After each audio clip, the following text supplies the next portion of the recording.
Hi everybody, Susie here from Start a Mom Blog, and I have an awesome, super cool guest today. This is Debbie Gardner from theflooringgirl.com.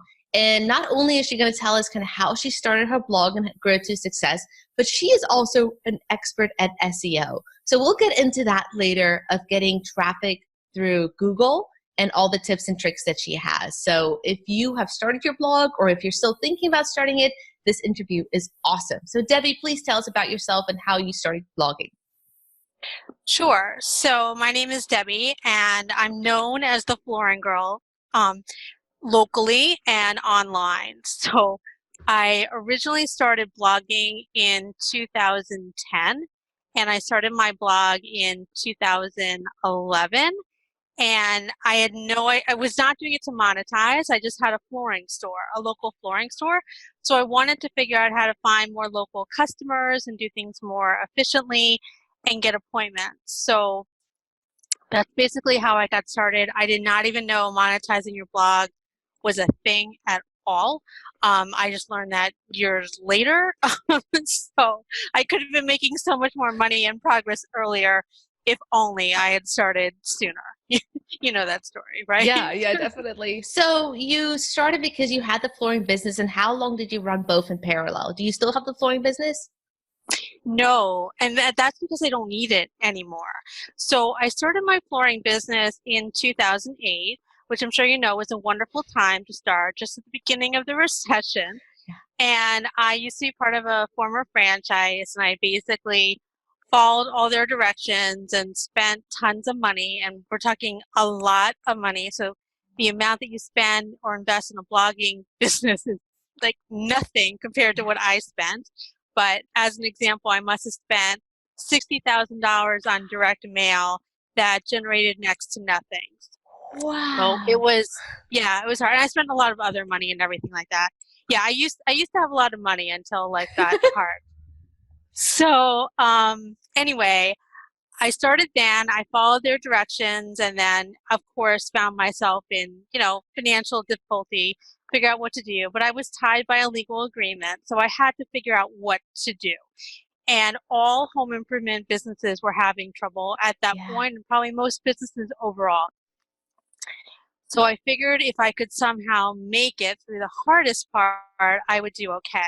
Yeah. So you probably don't know this, but before this, I used to do marketing. So I have an MBA in marketing, and I worked at Procter and Gamble, in case you've heard Great of that. company. Yeah. Yeah. So that was basically like getting another MBA. And then I worked at Mott's, like Mott's applesauce and Mhm. apple juice. So I did all that stuff. And then I worked at Revlon as well. So I understood marketing. So I said, let me stop listening to what these people are telling me, because everything they were telling me was based on assumptions from 2006 and 2007, which were obviously no longer relevant. Yeah.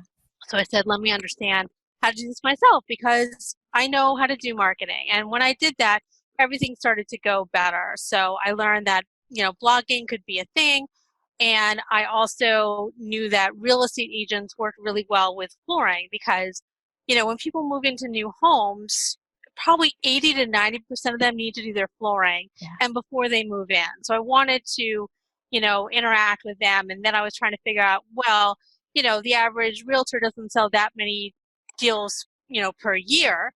So how do I find a way to stay relevant and memorable?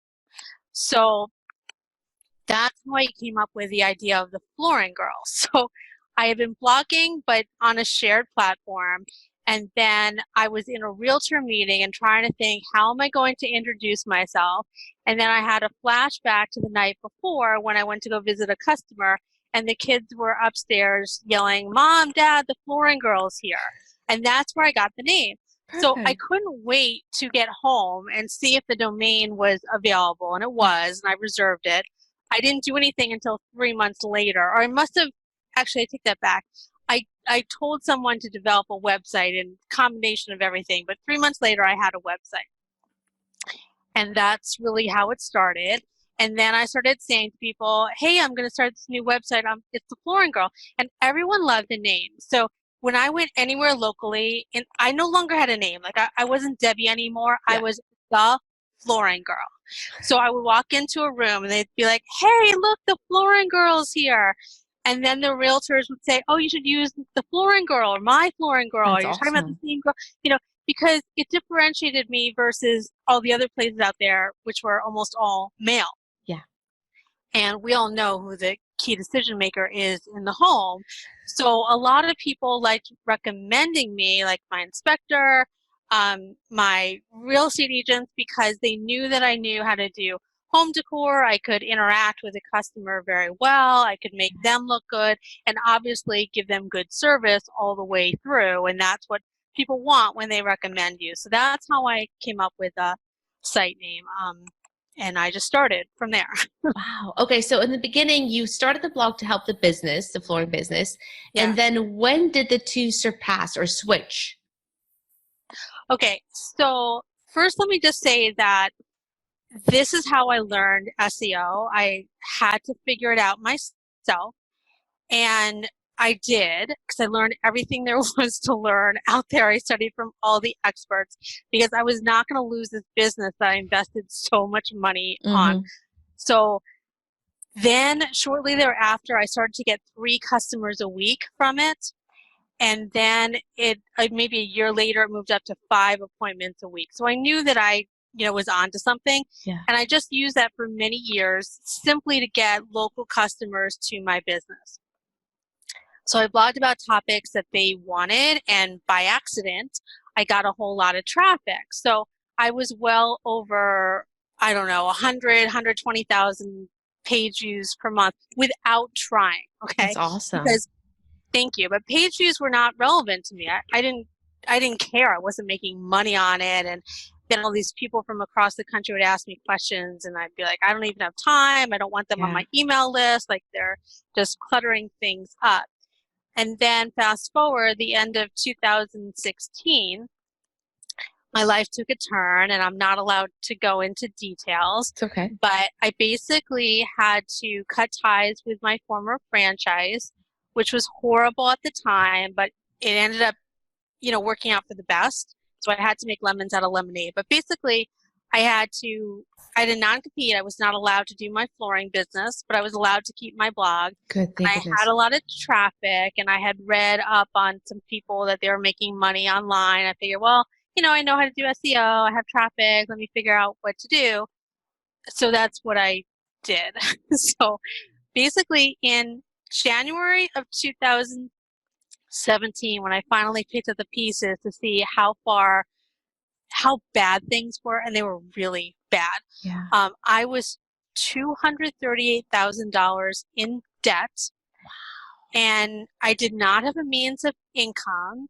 And I live right outside New York City, and it's a very high cost of living area, and I own my place. And to make a long story short, selling or shorts, like nothing was an option because of the New York condo laws.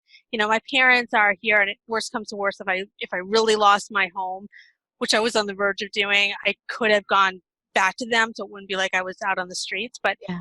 you never want to go back to your parents and be like, hey, I failed.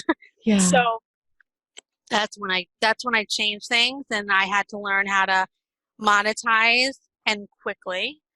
And I knew that it would not be quick. So thank goodness I knew that. So I took on 2 part-time jobs at the time to make sure I had money coming in. So I knew how to blog. So I did some freelance blogging and SEO for people. And then I went to a painter who had a local business. I would refer him flooring customers, and he would, for people that needed painting, I would refer to him. People that needed flooring, vice versa.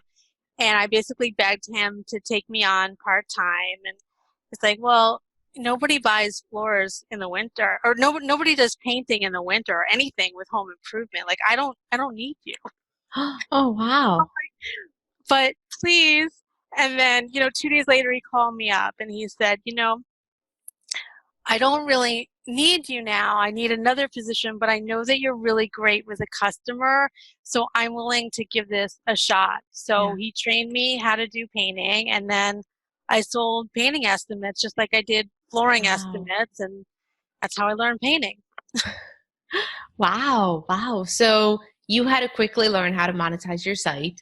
Yep. and turn it into something successful. So what worked for you in the beginning when you just had to make that big change? So the very first thing I did was I applied to an ad network Mhm. and, just turned the ads on because they already had a lot of page views. I didn't want that many ads on the site, but so I made some money there and I did Amazon affiliates, which, made me a few $100s there, right away. And then I tried to learn how to do affiliate marketing. I'd taken Michelle's course on Mhm. that, so that helped and opened me up to a new network of people, which was really great. So I learned a lot from that, and I met a lot of people and learned what they were doing, and that's kind of how I started.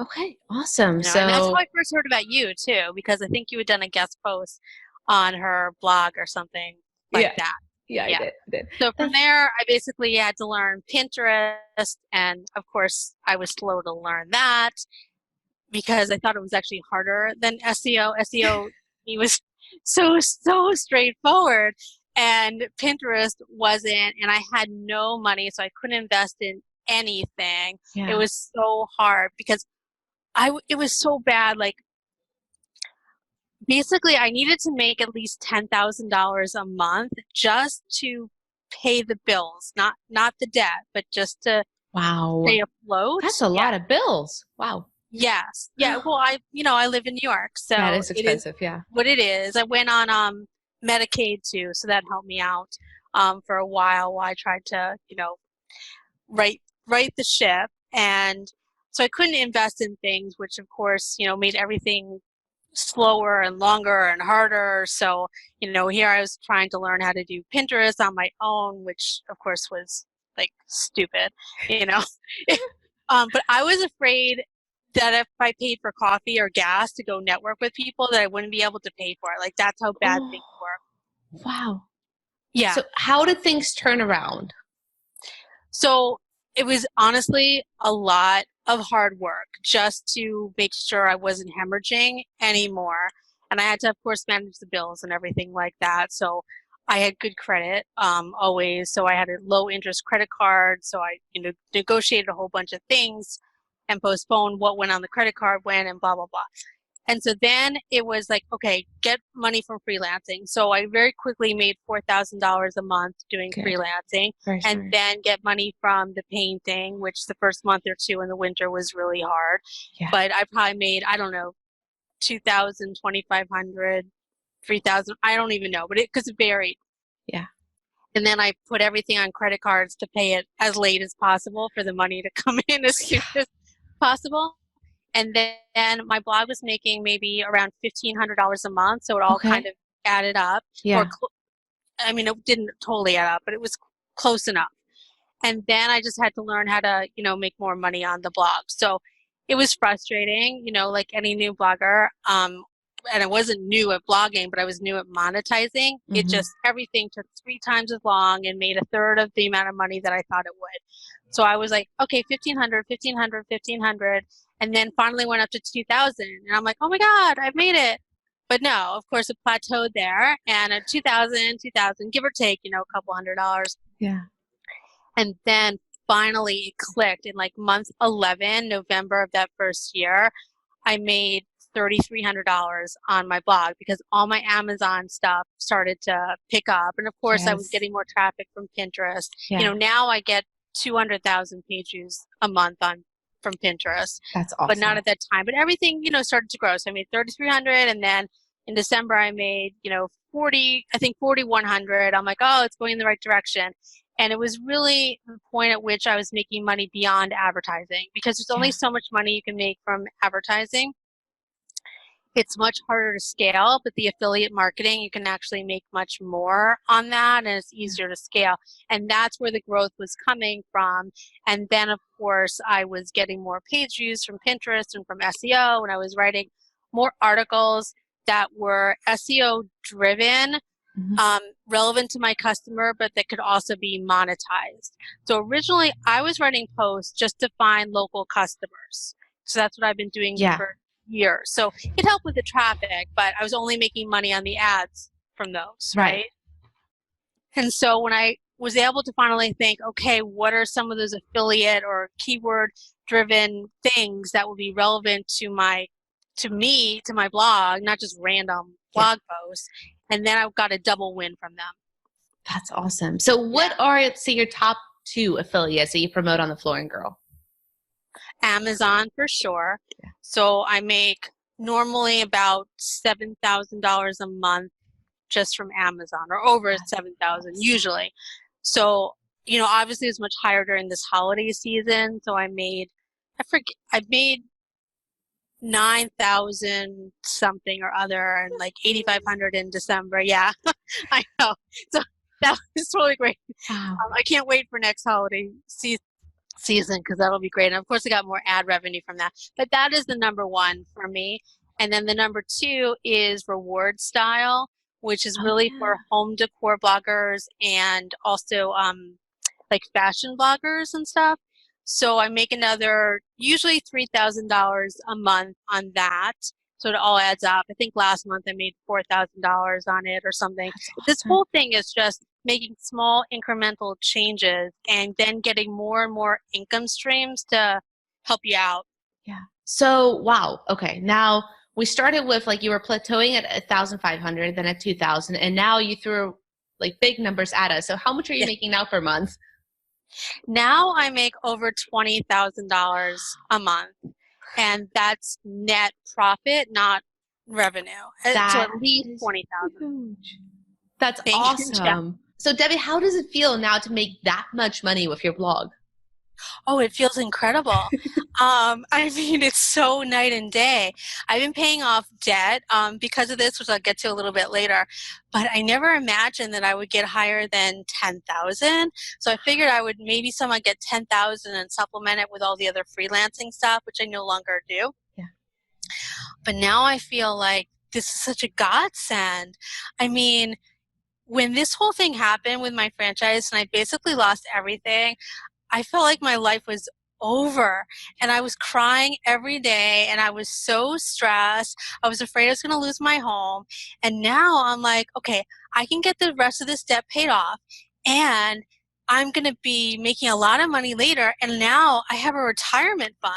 So when I get older, I'm still going to have money. So I don't have to worry about not working in corporate America anymore, not having a 401k. So it's night and day. Like now I talk to my CPA and get advice on how to reduce my taxes. And soon I'm going to spend some money to fix up my place because it's a disaster because everything is broken over the last few years.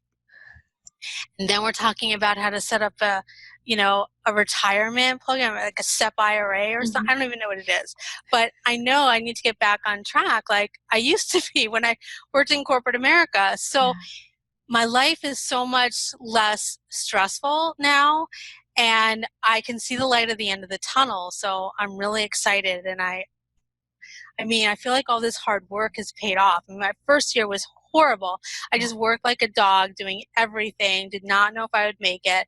The second year was much easier. I still worked really, really hard. So by like month 18 or 19 or something like that, I made $10,000 a month. And I'm like, oh my God, this thing can work out. And I'm like, oh my God, what if I can make like another $1,000 next month? And, I ended the year at making end of year 2, $14,000 a month. We'll talk about the other ways I got there. And then a few months later, I shot up and I made $24,000 in 1 month.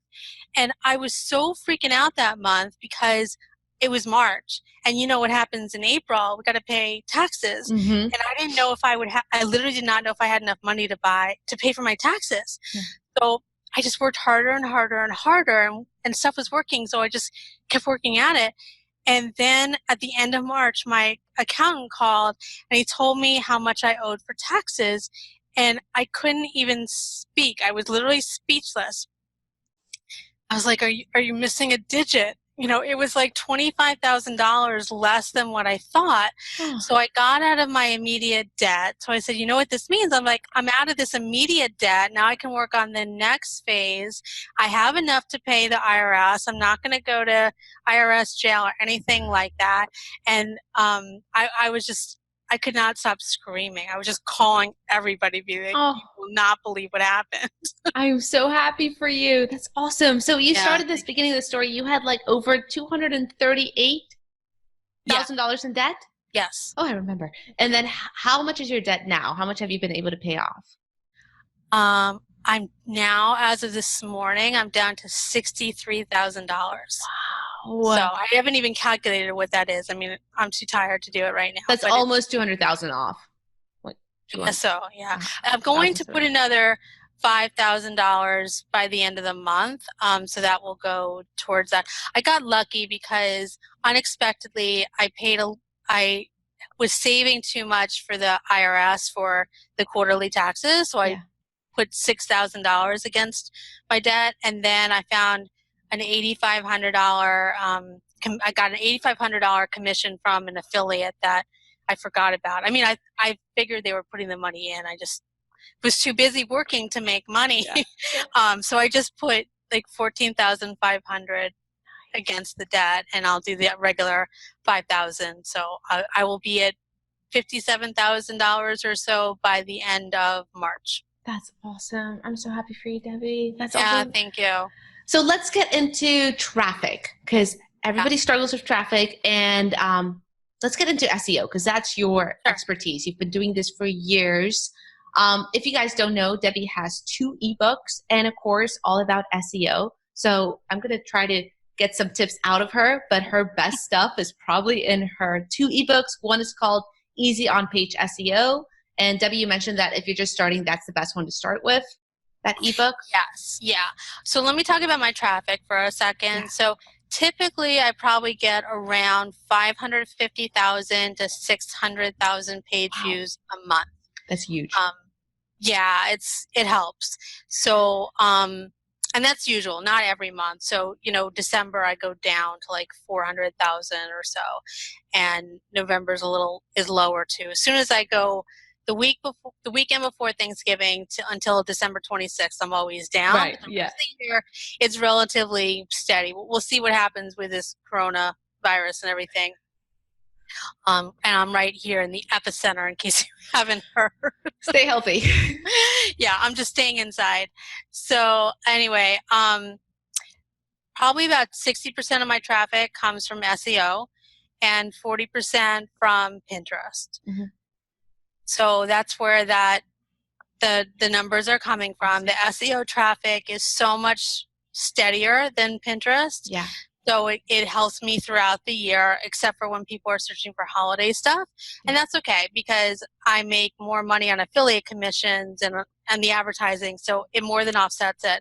So like last November and December, I made $28,000 for both of those, even with lower traffic. Wow, that's amazing. Yeah. Lucky. So very lucky. What are your top 5 SEO tips for somebody who's just starting out? They don't really understand what SEO is. What are your like basic tips for us? Okay, so let me think about this because I haven't thought about any of it before. But I guess first tip would be do not rely on Yoast or anything else for that matter. If you think for a second that you're doing SEO because of Yoast, you're not. So you want to learn SEO, and it honestly doesn't matter if you use Yoast or if you use Rank Math or whatever. They're all about equal, and they will all help you in only a little bit, like maybe 5% of your SEO. So do not rely on that. Learn it. Take it into your own hands, just like I did. Secondly, you have to think about your target. I mean, this is such basic marketing, but who is your target? Oh, these stupid headphones are falling off. Who is your target? And what do they need? Like, what are their problems? What are their questions? This whole thing about blogging is not about you. It's about them. How do you help them? And I see a big mistake that people make where they don't focus on a niche, and you really should. Well, let me rephrase it. If you want to do well and have a higher probability of success and get there faster, you will almost always do better if you focus on a target and a niche rather than going too broad or doing more of a lifestyle blog because it's not focused. And you have to think about establishing authority in every sense, like authority with your reader, authority with Google, and also to some extent authority in Pinterest. It all works together and becomes synergistic. And if you're not doing that, like, why should I even read your stuff? Like, putting SEO aside, like, what makes you qualify? Like, for me, I know flooring like the back of my hand. It just comes naturally to me because I've done it for years, and I know a lot of information, and I know the questions people ask because I've done thousands and thousands of appointments and gone to people's homes. So I just use them as my focus group, whatever questions they have, and I would get the same ones over and over. They just become blog post topics, whatever those questions are. Okay, let's see. Next is you have to learn on-page SEO. And that is basically about making your making your page be the best article that it can be and doing it in an SEO optimized way, if that makes sense. So thinking about what is the key topic and what are all the sub items in there that people need to know. So generally I will write articles that are maybe 2,000 to 2,500 words or so. And it's not the exact length that matters, but it just naturally comes out that way. So I pick meaty topics and then I outline it ahead of time. And then naturally it just becomes that long because you want to think about what are all the questions people have. So like I have an article about dark versus light hardwood flooring, the pros and the cons. And so what matters there? So I think about, what are the questions people ask me? Well, they ask me, well, which is more popular? Which is going to help me sell my house faster? Which is easier to clean? Which lasts longer? Which costs less? Which costs more? And then those all may add to sub-questions. So basically you want to outline everything beforehand. It'll make your whole blogging process easier and it'll be better for your customer. Think about all the things they need to know, including the questions that they won't think to ask, but because you're the expert. Again, going back to your niche. Like you have to be an expert in your niche, whatever it is. The next thing that is so overlooked and so incredibly important is site speed. Oh my God, site speed matters. And basically, to summarize it, site speed equals money. Okay, it affects everything that you do. It has a huge impact on SEO, okay, because that is a ranking factor, and Google pays attention to it in more than one way, not just what is your speed, but what is the person's engagement in the article. Do they go in and view other topics? How long do they stay on your page, on your site, and everything like that? So if your site is slow, then your user experience is worse, and then your user experience is worse, which means they don't stay on the page as long, they don't convert, they don't buy your stuff, they don't sign up for your email list. They're, you've lost them. Okay, so site speed equals money. So that is one of the best investments you can make in your site. And I've done well, but I've made so many mistakes. It's like not even funny.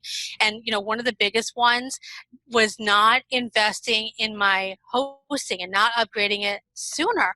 I was with an entry point place. I was with HostGator, and God, it was so bad. But I didn't even realize what I was missing. That's what's so stupid. And I traded up to Big Scoots. And after I did, a few weeks later, my page views went up like crazy. I was like plateauing at maybe 140, 150,000 page views. I couldn't get beyond there. And as soon as I fixed that one thing, and I think I did short pixel as well, which compresses the images, my page views just took off. That's awesome. And it got better in SEO. It got better in Pinterest. I mean, everything was better. I mean, I forget if it was like 3 months or 4 months later, I was, I don't know, maybe 80 or 90% higher than what I was before. So I didn't realize that the stupid cheap hosting, I'm like, oh, that's a cost. I want to minimize costs because I got to pay down this debt, right? So I was like minimizing costs, and I'm like, as soon as I changed the mindset and saw the impact of investing, because it was like $35 a month, which at that point I'm like, oh my God, am I going to be able to pay my mortgage and can I pay my bills? Oh my God, so smart to spend that money and so stupid that I didn't do it 6 months sooner. So you've got to invest in SiteSpeed. It's one of the fastest and best investments that you will get a strong ROI on, like every time. Awesome. And then tell us about backlinks, because I know you have a book that about was it. the fifth thing. Yeah. Right, exactly. So fifth thing is backlinks. So I think now people are getting the message because I and others are repeating it so many times, but you need to have a strong authority site. And you really, and when I say authority, there's a lot of confusion, or because there's a lot of facets to it. It's one, what's your topic authority, which is obviously very important, but the other is like, how well respected are you in Google's eyes? So Google used to have something called PageRank, and ironically it's named after Larry Page, who invented it. So it's not really PageRank in that way, it's like his name. But anyway, that you used to be able to see public. And so it was a scale of like 0 to 10, a logarithmic scale. You could see your own, you could see everybody else's, and then that's how they measured your site. So it's kind of a combination of how good is your article and what is your site authority or trust rank with Google, which we can't see anymore. But that's what's factoring in there. You know, how relevant is it to the search? How authoritative are you? Yeah. And then backlinks are what give you that authority. And so you need to be building backlinks, and you want to be doing it consistently. It's not like a one-time thing, like, okay, now this month we're just going to work on backlinks. Like, it doesn't work that way. In fact, if that's what you do, you will probably hurt yourself. You want to start on it, do it gradual and consistently, and get, you know, backlinks from high authority sites. So what we use now as a gauge, and it's only a gauge, is domain authority, or DA, which is, you know, a term from Moz. So I want to distinguish that Google does not pay attention to Moz or Ahrefs, or like, whether it's called domain ranking, whatever. They're all algorithms that try to approximate what they think Google values. But Google doesn't tell anybody. Google does what Google wants to do. Okay, so if your domain authority goes down a point or two, do not stress about it, okay, because that does not necessarily have any bearing on what Google thinks about your site. Things fluctuate all the time, and also it's an index. So as other people do better, you do, and you don't do anything, you go worse because it's an index. It's like the Richter scale, you know, with earthquakes. So Debbie, tell us about your 2 ebooks in your course, so that I'll put the links below, guys. So if you want to check them out, Debbie is, as you guys can hear, she is amazing at this. So her products are also not very expensive, just from my point. Like, they're very affordable and very helpful. So tell us what ebook is good for who. Okay, so if you're just starting out, or let me rephrase that. If you're just starting out, or if you are just learning SEO, because I've had people read these books when they've been doing this for 2 years, 3 years, 6 years, 8 years, and things finally made sense. But the first place I'd start is Easy On-Page SEO, and that's all about how to write a well-optimized post that is good for your reader and good for SEO. And it's only $37, but it's written in language for anybody to understand, because the biggest mistake, or I shouldn't say there's so many mistakes we all make, but as a new blogger, people think that SEO is much harder than it really is. And I'm here to tell you it's not. It's actually quite logical. You just need to understand the logic and know how to apply it. And once you do, everything will make sense. And then you can use that same sort of approach in every article that you write. So one of the things that makes me so happy is when people say, oh my God, I get it. I was so clueless. I thought it was going to be so much harder, but it's so actionable and it makes sense. And I've heard people say that when they're at the 3-month mark, 6-month mark, 6-year mark. you name it. So that's the place to start. I've even had people that are more intermediate or even advanced that got value out of that ebook. Yeah. And the second one to read is called, what did I name it? Easy Backlinks? Yeah, I can't even remember my own thing. Easy Backlinks for SEO. And that teaches you how to do backlinks. So it's basically like why they're important, the types you want, how to get them, and how to do everything about it. Like what should you be using for your anchor text, which ones are more valuable, which ones are less valuable, and what you're trying to do, and then specific sites where you can actually do those. I also have in there a list of places you can do guest posts on, because most people know that guest post is one of the ways that you can get good quality backlinks. Yeah. So I have, I think, over 125 places. They're all vloggers, like you and me, that allow guest posting and will give you a do follow link. And they're all domain authority 20 or higher. Some of them are very high, so you got to search that out and look. It's organized by niche, so that should help. And I have a lot of methods in there. So some are easier, some are harder. You can use this as a guide, for years to come, because over time you're going to want to do more and more different methods. And the whole idea is that you want a variety of places and a variety of methods to do. Awesome. So it's something I would encourage people to do, like reread it every 6 months or something like that, with the intention of every 6 months add one more method to your repertoire, and it will help you out. That's awesome, Debbie. And then lastly, you have a course based on Google Search Console. So tell us a little bit about that. Is that for beginning bloggers or more advanced bloggers? That's more advanced bloggers, but I'd say really intermediate bloggers. So that's my signature course, and it right now costs $97. Over time, it will be more. So the key focus of it is how to use Google Search Console, which is a free tool, how to use that to take your blog posts to the next level. So figure out if they're on bottom of page 1, how do I get them, to the middle or top of page 1? If they're on page 2, how do I get them to the bottom of page 1? And it shows you the methodology that I use with all of my blog posts. And I just keep improving and improving, and that's what gets me to page 1. So you basically want to do the first 2 books first, and then start to make some progress on SEO, because then you'll have the data to be able to go and look and improve from there. That's awesome. SEO is not like a one-time thing, and it's not something you add to your blog. Like that's drives me crazy. It's not like you do SEO, although you need to learn it. It's a constant part of blogging. It defines everything. When I was in business school, they'd say marketing is everything and everything is marketing. I forgot who came up with that phrase. But it's the same thing. SEO is blogging. Blogging is SEO. And either you're doing it well or you're not. And it's as simple as that.